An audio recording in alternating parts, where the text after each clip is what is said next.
Now to the latest on danger in the air. Powerful handheld laser beams are more available than ever right now. Prices have dropped to a few $100s, and some of their users are putting pilots and their hundreds of passengers at risk. CBS News correspondent Elaine Quijano live at New York's LaGuardia Airport with that story for us this morning. Elaine, good morning. Good morning to you, Chris. Well, laser hobbyists enjoy pointing their lasers into the sky at night when it's a lot easier to see those laser beams. But what some might not realize is that their hobby poses a threat to aviation safety. They may look harmless, but the FAA says these tiny handheld laser pointers pose a big threat.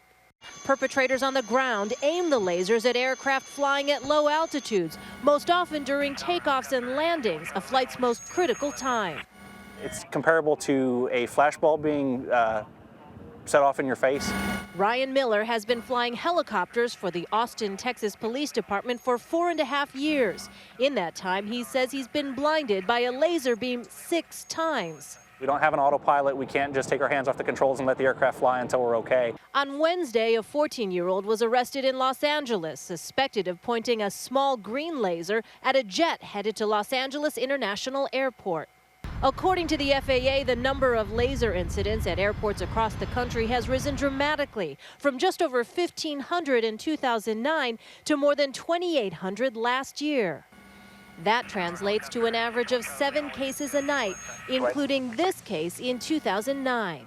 Just had a guy shooting a green laser at the cockpit here from the ground. Did you tell where it was from? The guy was on a hiking trail and he shot it right at the aircraft. The initial point of the laser is very small, but when it gets to be 4 to 5 miles away, basically what happens is when the beam hits the windshield, it acts like a prism, and it can temporarily blind or permanently cause damage to a pilot's eyes.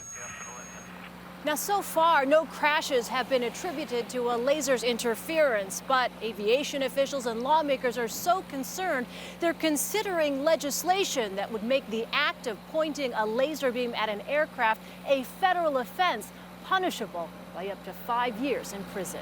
Chris? CBS's Elaine Quijano at LaGuardia Airport in New York for us this morning. Elaine, thank you.